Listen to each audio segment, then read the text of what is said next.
Good day, everybody. It's Tammy Maxine, and I'm bringing another chapter from our book, A Little Light on Spiritual Law. This is chapter 2, As Within and So Without. During the course of this week, I have been doing a little bit of looking up some content to share with our group on Sunday, and I'd like to share a little bit of the collective thoughts and ideas that we had pertaining to this chapter. So, what does as within, so without mean?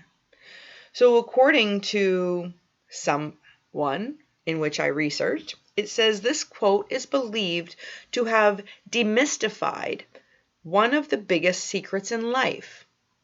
In the modern world, as within presumes what we think deep within ourselves and how well we know ourselves.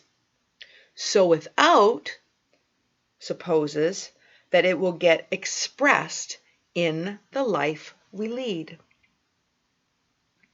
As within, so without means according to the image impressed on your subconscious mind. So it is on the objective screen of your life. The outside mirrors the inside, and the external action follows the internal action. So another thing I wrote was kind of like the definition of as within, so without. So this is an expression, okay? And this expression is considered to be a universal truth or law, which shows us that the outside world is a reflection of our inner world. And what we feel and what we believe have a tendency to manifest in our lives. As above, so below, as within, so without, and as the universe, so the soul. So when I take a peek at the book and I am turning to chapter 2, which is on page 13, Earth is a place of learning. We all understand this. But it's where our lessons are presented to us by making our outside world an exact reflection of our inner world. This is very powerful because if we have feelings that we don't like about our outside world, this is where we can get stuck. Because the universe will rearrange itself to reflect that reality that you perceive. So literally, as within, so without. It's really important to make peace with the feelings that you have. Sure, there's uncomfortable feelings and feelings that most people are really uncomfortable having. However, there is a natural flow to life, and without the inner, we can't have the outer. Without the outer, we can't have the inner. It all goes together because feelings are not supposed to be held within. They are supposed to flow through and flow through the other way, like a nice wave. And being in a state of allowing and just not putting pressure on yourself to fix anything during those times, you can just learn how to be comfortable with the uncomfortable as it washes away, as it washes through you, as it passes. If there is a perspective and you have a feeling that perspective is derived from within you, you will create the next stage of that perception getting bigger. Resistance persists, right? Find peace within yourselves.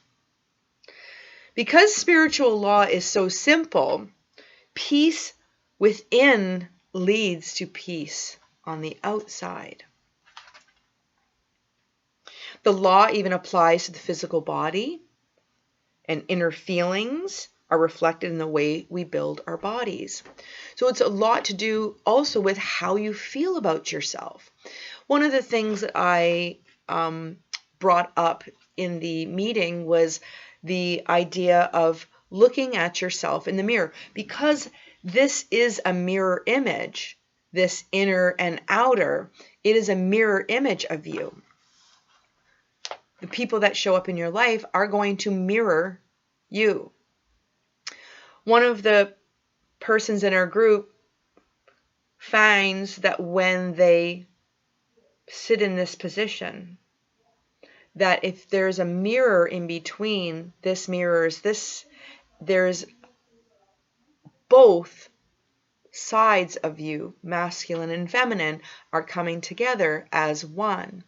So this mirror is this seeing everything as being one with it. So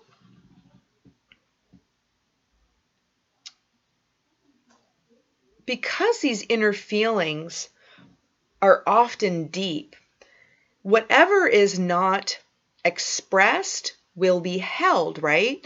So as we hold expressions, those expressions will manifest on the outside. So the life being an amazing school for us to learn, it gives us constant opportunities to reflect, to forgive, to make way to. And we also talked about how our animals reflect us as well. And we all have heard the idea of that person's dog is just like them, or he's like, they look alike. And it's just funny how there's those old sayings that people often see how animals eventually become kind of like their owners. So we all get that. But this law is simple and it's exact. We can take it even further. And in this law and all laws, the outside reflects the inside, as well as in a collective vision of the world. All aspects of society directly mirror the deepest feelings of the collective consciousness of the people. And we find ourselves here. And I've noticed things and complaining and judging and not liking things on the outside and verbalizing these things create more of that. So we have to change things on the inside for the things on the outside to change.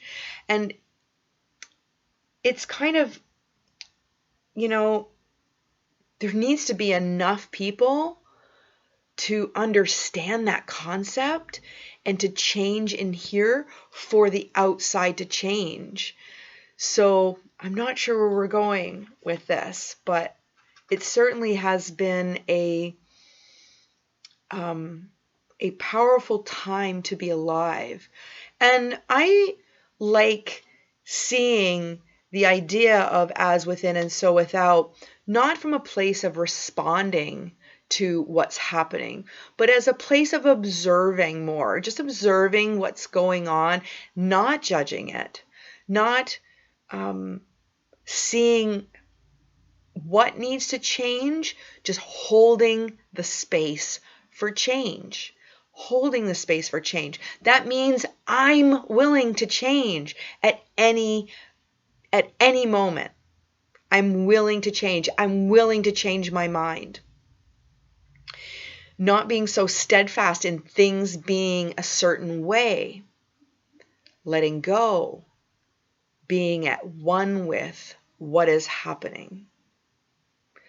I suppose it's a lot easier when there's something that's not painful that you're going through.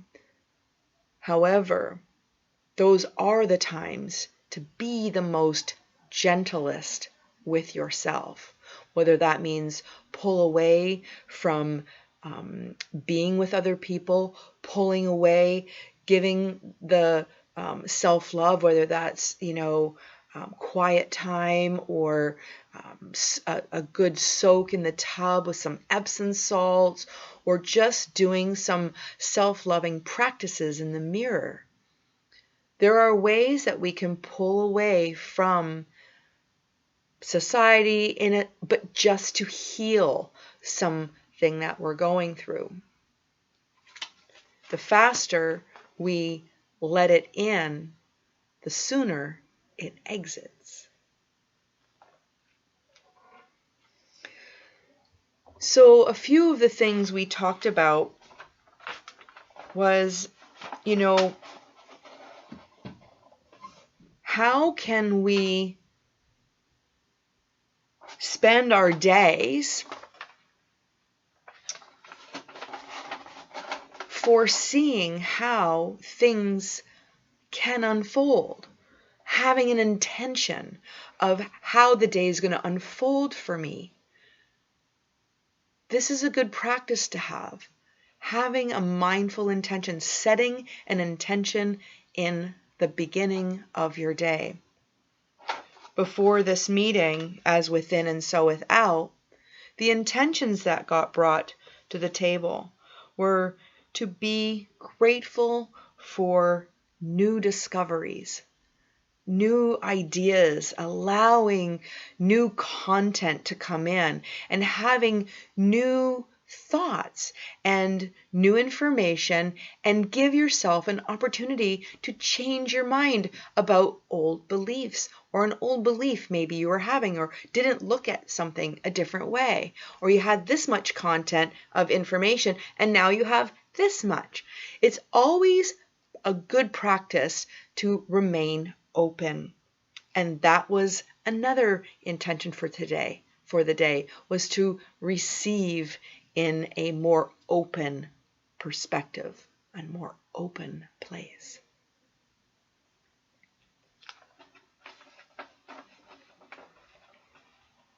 Accepting the reality of what I receive was something someone shared. And to be grateful and to not buy into old feelings. So even during our conversation, there was an understanding that I have a different perspective of even the feelings that I hold. I never thought to put a level of understanding that gives my emotions a safe place to be released, a safe place to be expressed. If we hold our pain and we hold our sadness and we hold those things in, these also create the next stages of our reality. So when something arises, whether it's a trigger, whether it's a feeling, it's best to just go, okay, what are you trying to show me? Show me what I can change so that I can move through this quicker. You are always welcome to tag team with your spiritual guides and ask for help and guidance. And I really hope that As Within and So Without helps you see something different, see something in a new way, and be able to be more gentle with yourself so that we are creating more peace in the world as a collective. I hope you enjoyed this video. Namaste.